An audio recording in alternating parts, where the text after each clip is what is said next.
We are back with the 6th episode of Teach Me Outbound now with Callum Beecroft, aka the Phonejacker. Callum, do you want to do a quick intro and then we'll get going? Yeah, like you said, the Phonejacker. Who am I? What do I do? Well, right now, recently kind of changed or pivoted the business, as people like to say. But background's always been in cold calling, right? Hence the name, the Phonejacker. Done that for a long time myself. Unfortunately, or fortunately, however you want to look at it. And yeah, just spent kind of the last year helping SDRs get good at cold calling. And like I said, more recently, still doing the coaching one-to-one stuff, but also focusing on helping, I guess, software businesses hire good SDR talent, right? So the two come hand in hand in the sense of, my opinion, if you're an SDR, you've got to be picking up the phone and prospecting. And that's what companies should be looking for when they're looking for good talent. So yeah, I try and fix both pieces of the puzzle, I guess you would say, and yeah, help with coaching and also placing candidates, SDRs, into roles. Nice. And so with coaching and the shift into recruitment, how are you best setting up the SDRs you're working with for success? What skills are you building into them that you think they really need to be focused on, either in the coaching element to Yeah. succeed in a role or to actually get that job in the first place? Okay, a lot to unpack there. I think that the main thing for me and just sales in general, right? There's a lot of noise in the world of sales in terms of everyone likes to reinvent the wheel. There's all these shiny new strategies and tools and objects and tech. Tech's another one that so much noise in the space. Everyone's trying to reinvent it and come up with new stuff and new ideas. But in my opinion, the fundamentals have never changed. And the fundamentals are basically it's the art or the science of communication, whatever way you want to look at it. And so, yeah, whether you're prospecting on the phone, obviously that's a two-way conversation. It's working on understanding, I guess, the communication skills behind it, which will enhance that conversation with another prospect, right? But that also trickles all the way through sales, right? All we have as salespeople are words, whether that's prospecting on the phone, whether you're writing an email, if you're doing any video prospecting, right? All we've got behind it is words and how we project ourselves, and I guess body language as well. That's part of communication. And so, yeah, I think despite all the noise and everything that goes on in the sales world, the fundamentals never change. It's just the best salespeople are the ones that are going to be able to communicate the best, right? And so, communication itself is quite a broad word. When it's in the sales kind of sphere, then it's understanding prospects, what their motivations are to buy, understanding what problems exist in their world that the product, primarily product or service, is going to be able to fix. And why do those problems exist is really understanding that, and how can you ask the right questions to uncover all of that and get the prospect to see for themselves that either taking a meeting with the salesperson is worth their time, or further down the line, right, if it's a sales meeting, that they need, or they have a need for the product that the salesperson is pitching, and it's getting the prospect to see that this is something that would be worth investing in. So yeah, communication is really important, and like I said, the fundamentals never changed. And salespeople, all we have are words, right? Despite all the fancy tech and all the rest of it. So it's focusing on that. That's what I'd focus on. Nice. And I always like your no nonsense approach to sales, like you say. It really comes down to the fundamentals. So when, say, someone starts working with you in any aspects, they just want to get better at sales, essentially, whether that's to get the Yeah. new job, to just get better in their role. Breaking that fundamentals down, like you said, the communication, what are you actually looking at immediately to help them get better? What do you spend most of your time actually helping people with? Yeah, that's a good question. I think mindset is so important. Mm. That's It's so important, because if you don't have, yeah, if your head's not in the right place, then you can learn, or I could teach all of the kind of fundamentals, how to ask good questions, what questions to ask, what sort of process to follow when you're speaking to prospects on the phone. Yeah, all of those elements. If your head's not in the right place, then you're never going to take it on board. And what will often happen is a lot of salespeople like the idea of getting good. And when it comes down to putting in the work and investing the time to take everything on board, because you have to go over it time and time again, right? It's not something you just pick up once, and it's a prolonged period of time that's going to help with like development, right? So the commitment to that, a lot of salespeople like the idea of doing it, but actually when they get into it and it comes down to it, like most salespeople don't want to be in their job. So yeah, they just, if you don't have the right mindset, if you don't want to do it, then like it's never going to work and you're just going to quit. And that happens. So mindset is such an important thing to work on. And like whether it comes to recruitment or coaching, one of the questions I always ask people is, why do you want to work in sales? Because it's a brutal job and a lot of rejection. It's hard work. It can be quite a pressurized environment, right? You've got targets and quota on your head and all the rest of it. Can always be looking over your shoulders. It's like a lot of shit to put up with and deal with. So unless you can answer the question why you're in it, what's going to be the driver, the motivator that's going to enable you to turn up every day and put up with all of the crap and actually get on with the job and push through it, and yeah, all of the development. So yeah, that's really important. That's the first piece that I would always kind of help people with. But yeah, fundamentally after that, it's just, what are we trying to do? What's the process or the framework that's going to enable us to do it? And all the intricacies around communication. I touched on a few of them, right? Understanding the prospect, what sort of personality they are, how to communicate with those sorts of personalities, how to tailor your approach. But then, yeah, just asking questions, right? What sort of questions do you need to ask? And developing sort of a framework around that, because you often hear scripts get flown about, or thrown about, should I say, in the sales world, but you can never have a script because one, the prospect doesn't have the script as well, so they're never going to follow it with you, and two, in any situation, you might have more information. Like you might understand more about a prospect's world in scenario A than you would in scenario B. So if you know loads of information, you don't need to ask the questions directly to get that information. You might already know it. So it's understanding, what do I know already? What more information do I need to get? And what questions do I need to ask to get that information? And that scenario will change, like I said, based on the information that you have already, but also by industry and by product, service, all these sorts of things. Context are important. So yeah, it's really, like I said, mindset and then the fundamentals, but applying it to their world. Because yeah, there's no one size fits all sort of thing. It's, you've got to have a tailored approach for sure. I completely agree. And we spoke about before the difference between scripts and what people should actually be doing. So with the whole, you say about building this process that they can lean on, not so much a script, but actually this understanding of exactly, like you say, the industry and the a bit more niche to them. So Yeah. what does that actually look like when you say you work with people to build that process? Is that a case of, listening back to calls? Do they like, how is it a sort of general formula that you tweak to different people, or how do you actually build that process out with someone? Yeah, it's a good question. It really depends on where the salesperson I'm working with is at in their journey, because there might be some people that have got a better understanding and got loads of experience on the phone, but perhaps they're struggling with a certain area. Um, but then there might be someone that's fairly new to it, right, and doesn't know the fundamentals. So depends where they are in their journey. But ultimately, it's something that I'm about to release. I haven't really, if anyone's listening to this and I've worked with them or they followed my content, I'd never mentioned this before. But one of the things that I've kind of changed the approach of how I look at it is looking at sort of rules and tools. And what I mean by that is, like I said, there's a lot of kind of processes and frameworks out there, like Medic, Megpick, Spin, BANT. They're probably the ones that get thrown about the most.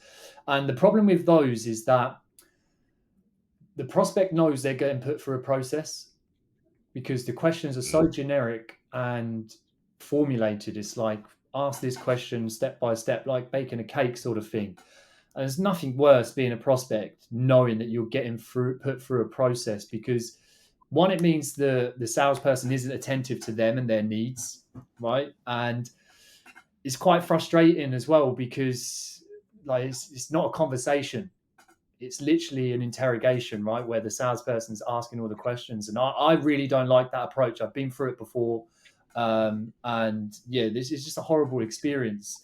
So understanding that, like I said, whatever the process is, it's always going to be a conversation because that's all we've got as salespeople, our words. So it's it's having a process in place, but one, not making it obvious and evident to the prospect that they're being put through a process, but it's also being adaptive to the situation. Like I said, what do you know already and what do you need to know?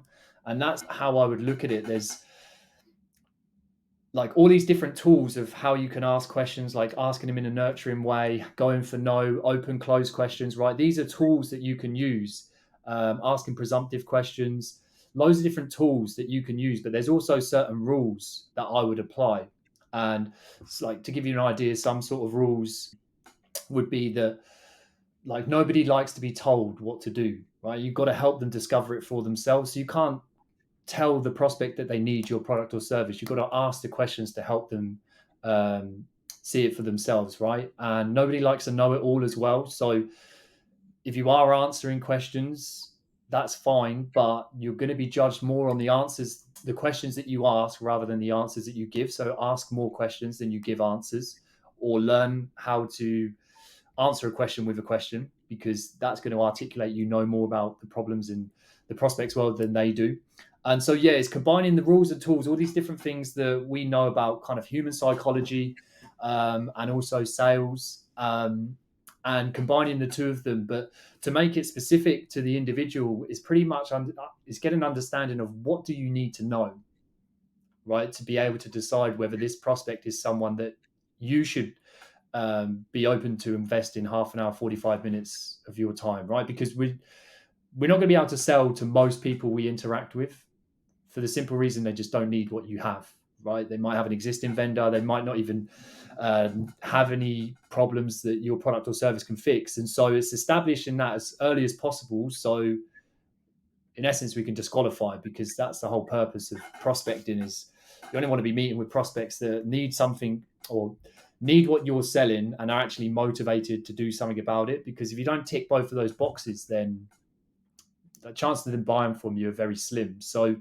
yeah, it's understanding what do you need to know to go through that process and establish that, and what questions do you need to ask to do exactly that. So like to give you an example in the recruitment world, right, the number one question I want to know is, are you looking for salespeople? Right? Because if they're not, then is that ever likely to change in the future? Or if they're not looking for salespeople, but the literally the most ideal, perfect client candidate, what they would be looking for, if they come up on the market, they're available, would they be interested in speaking to them? And so it's yeah, figuring out what questions do you need to ask to establish whether this is a prospect you can even help.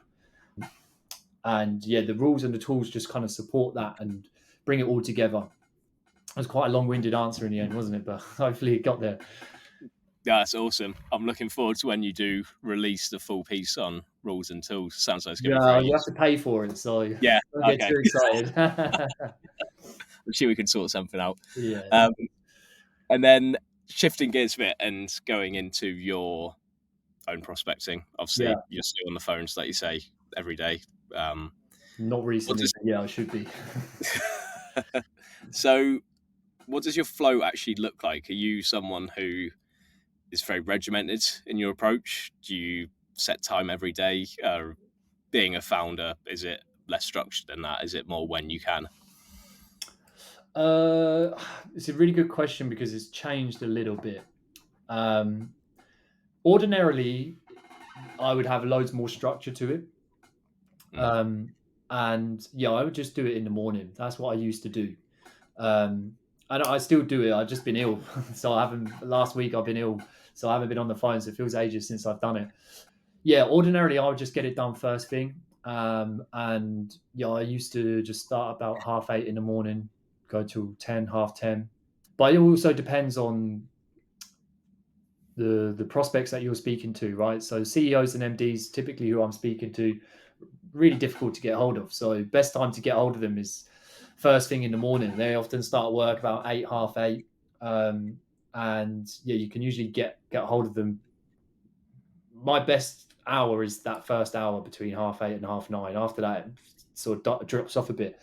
Or in the evening, about 5 till 6, even as late as 6:30. I've done that before.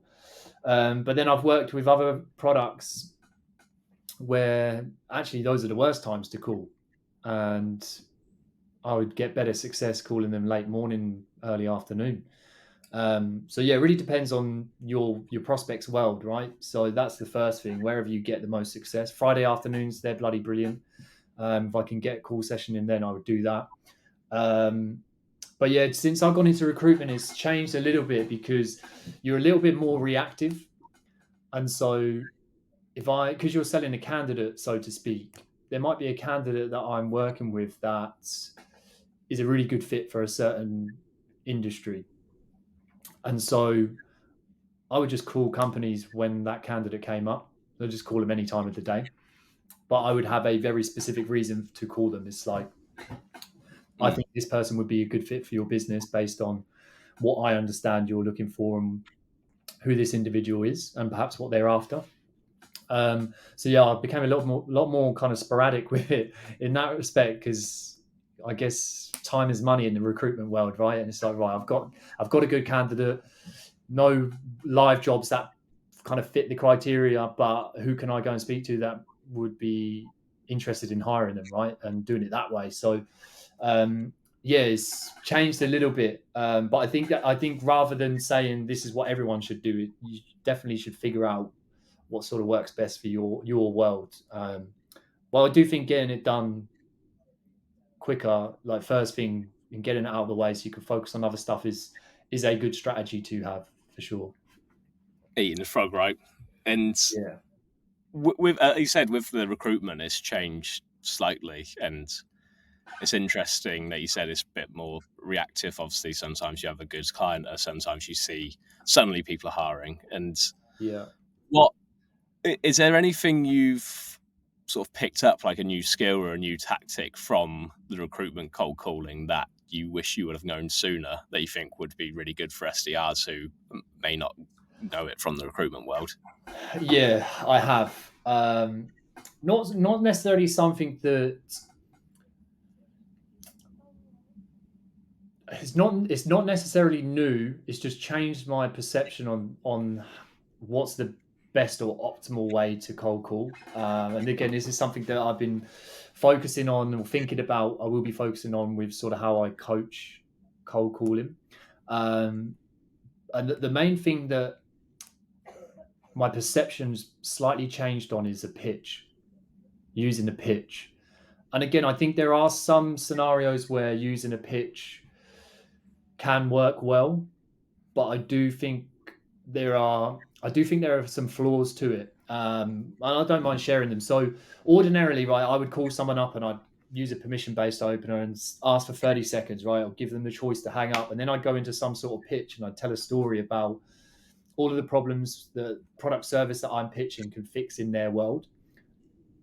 And because I've done worked in so many industries and products, like I got pretty good at writing these pitches and thinking about them from the lens of the prospect. And so the pitch has never really been the problem for me. But I think asking for 30 seconds, some people just go, nah, like it doesn't sound like much of an ask, but it can be. And so when I started cold calling in recruitment, there's no point me delivering a pitch. Um, yeah, I just didn't feel the need to do it. So I just went straight in and started asking questions. And Hmm. when you deliver the same opener, say that you can hang up, or I had a couple of questions for you, a couple of questions versus 30 seconds, I had a better success rate with people going, yeah, go on. Or what's it about? The only problem with it is unless you give context to why you're asking the first question, it's harder to get someone to open up about their world, and so you get a lot of like one word answers. like yeah, no, and it can be difficult to get the prospect to open up. But I've just found, yeah, if you add a bit of context to that first question, that helps massively. And it's just changed my perception on it a little bit because, yeah, if you can have more conversations with the same amount of dials, then obviously that's a big benefit. And the whole purpose of a pitch is to get the prospect to open up about problems in their world and really direct the conversation to a conversation that makes sense for you to be having. Like, we don't want to be talking about the weather, right? Or what your Christmas plans and all the rest of it. It wants to be very specific to, does this prospect have problems in their world that I can fix? But it can be a quite a long-winded way of going, using a pitch and getting to that point, and then perhaps by the end of it, the prospect just going, nah, don't recognize any of that. Versus asking some questions and teeing it up a little bit, and getting to the same point but much quicker. And yeah, I've just been playing around with it a bit more and had what I would say is a lot more success with it. So I think it's, from a coaching point of view, I do think pitches work. I'm not saying that they don't work, but I think if you can find a way to make it work for your product and your world by going straight into a question, I don't see any reason why you wouldn't want to do that. If you could have more conversations because less people hang up and you get to a conversation far quicker than if you were to deliver a pitch. It's just your questions have got to be so much better because there's not much context behind it. Whereas if you deliver a pitch and say, I work with companies just like you and they have XYZ problems, do any of them resonate in your world? That's loads of context to the conversation, but you just don't have it when you ask the first question. So adding the context is really key, and the question has to be really good as well. Otherwise, people will just be like, "What's the context behind this?" And yeah, if you don't get them right, it just won't work. So it's not as straightforward as going straight in and asking questions. There's got to be context, and it's got to be a really good question. But that's something recently where, like, probably the biggest change I've had this year in sort of how I think about cold calling for myself, but also coaching it, right? And again, making it, going back to my earlier point, really tailoring it to the individual's world, because that's really important. Questions that I ask aren't going to work for someone else, right? It's got to be a completely different question, and context behind the question. So it's figuring that out. That's really interesting. And you're so right about the context piece. I've had always remember it being very awkward when you're trying to get some questions out and you're just getting them yes, no, yeah. It just feels Yeah. horrible. And like you said, it's obviously different, and the main thing is finding the context in your area. But just as like a example question structure, how, like when you say the first question with context, what does that look like in your world? Yeah, so I guess one of the ones that I've used for recruitment would be, the context piece would be saying, once I got permission to ask the question, it would be saying, well, look, speak to CEOs, MDs within software companies like yourself. Often, all they tell me is finding good salespeople is really difficult. So the question I wanted to ask is, I take it you're not looking to hire any salespeople right now. And then, yeah, you Nice. usually get a yes or no answer. But even if they are, they might sometimes say no. But there's just some context behind that question. Rather than me going, "Oh, you're not hiring salespeople right now, are you?" There's no idea in the prospect's mind Where it's going. where's it coming from. Is this person looking for a job? Are they a recruiter? Could be loads of different things. Like, could be some sort of sales training, could be loads of different things, right? So when the prospect doesn't know the context behind the question, they're going to have a barrier, and they're not going to give you the information that perhaps you need to hear or want to hear, and they're going to be a closed book. So yeah, it's, the context is really important, really important. That's really good. I was literally just on another podcast then, and someone was saying that you may think you're scared of, a bit nervous making the cold call, but the person on the other side's in the exact same position, but they have no research, already no idea why you're calling. And that fits into, providing that bit of context and just help to break down that barrier. So, Yeah. been a really good session. And obviously, these are meant to be short. We've already gone a little bit over, which is fine. It's been a good conversation. With one final question, next year is going to be even more important to be getting on the phones properly. It's only going to get noisier. It's only going to get harder for people doing outbound. What would be what's sort of your go-to tip for people who are struggling on the phones, and also who's someone that they can follow as well as yourself on LinkedIn or any socials to get a bit more help with that? Okay, so specific to cold calling, right? What can people do? Uh, it's a difficult question to answer because I don't know why. I don't know what the biggest struggle is for salespeople right now in the context of prospecting in 2023. If that makes sense, like Yeah. I imagine the same problems are the problems before. So I would go back to the very first question you asked me, and the answer I gave is get good at having a conversation and learn how to communicate. Right. I think cold calling's. I haven't seen any scenario where cold calling hasn't worked in the sense of having a conversation with someone.